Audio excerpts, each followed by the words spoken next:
Hi, I'm Tony Robbins, and you're watching Behind the Brand.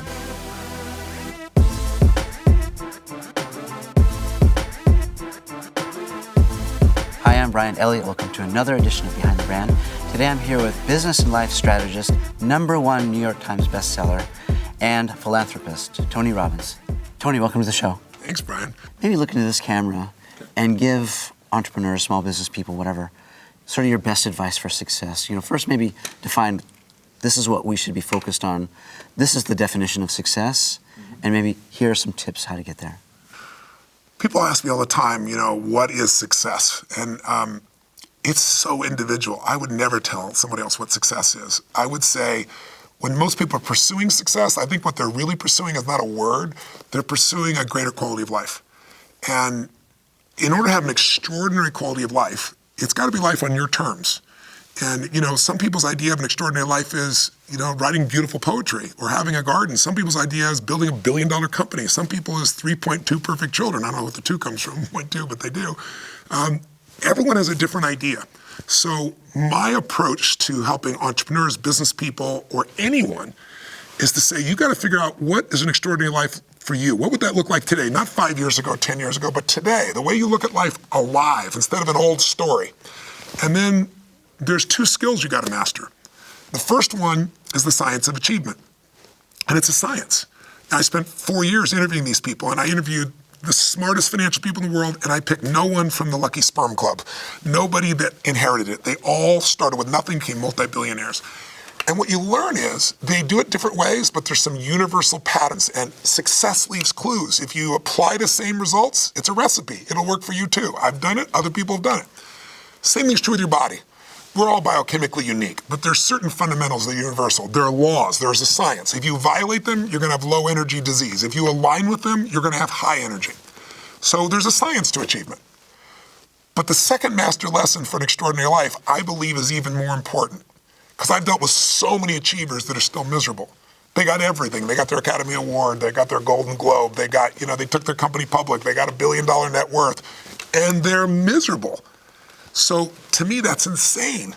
And the reason is they missed the second master lesson of life, which I call the art of fulfillment. Art, it's not science. Because what's going to fulfill you is different than me or this gentleman here. I'm sorry, I don't know the cameraman's first name, but whoever it is that was with you. It's like, if you want to know what the universe or God loves, go to the forest. It's diversity. It's not the same thing.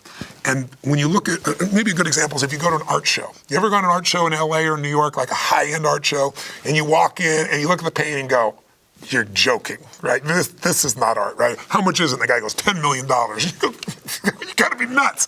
I'll give you an example. Steve Wynn, who owns the Wynn Hotels, as again, a good friend of mine, called me up on his birthday a few years ago. And he says, Tony, come over to my house. He goes, my birthday. I said, I know, I'm looking forward to seeing you. He goes, no, you gotta see something. He said, I have coveted this painting for years, and I just outbid everybody. I spent $80 million for this picture. I was like, painting. And I said, oh my God, I can't wait to see it. So I'm picturing, I don't know, some Renaissance thing. And I show up, and it's a Rothko. Do you know what a Rothko is? No. It's an orange and red square, a big, giant orange and red square. And it was $80 million. And I said, Steve, I said, give me $100 worth of paint in an hour. I can pull the shit off. I can promise you. And he laughed. He goes, no, you don't know the story. And here's what's so cool. He finds $80 million of the value there because he must be 100 times more sophisticated than I am. Because I'm going, it's an orange and red square, right? The beauty of life is our diversity. If you want to see the ultimate failure in life, it's success without fulfillment. That's the ultimate failure. The art of fulfillment, I think, is the more important of the two. So you asked me to look in the camera and talk to these entrepreneurs and say, what's the most important key to success? I think it's hunger. It's not getting satisfied. If you look at a Mark Benioff at Salesforce, if you look at Richard Branson's friend of mine, or you look at anyone you respect who's achieved at the highest level, intelligence is an incredibly important distinction and a valuable thing to have in life. But I always tell people, you can find so many intelligent people that can't fight their way out of a paper bag. What matters is hunger.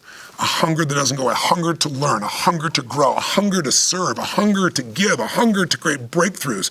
Most people are hungry till they make a certain amount of money and then they get comfortable. And there's nothing wrong with that, but it's not about the money. It's not about the business. It's about your growth, because every one of us either grows or dies. People ask me all the time, what does it take to be happy? I say one word: progress. Progress equals happiness, because achieving a goal feels good for how long? A week, a month, 3 months, and then there needs to be something else. And the reason for something else is because you got to grow.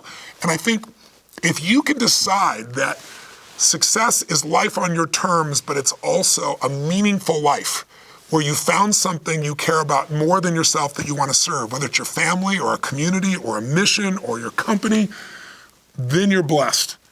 And success is that experience of not only achievement, but fulfillment. And it can't be achieved unless you're growing and unless you're giving in ways that you're not positioning the giving. It's not what other people say, it's what you know in your soul. And I think if you can find those things inside yourself, they're not easy, but they're worth it. You'll have a life that will look like a dream to other people, and they'll all think you're lucky, because we're all rewarded in public for what we've practiced continuously in private.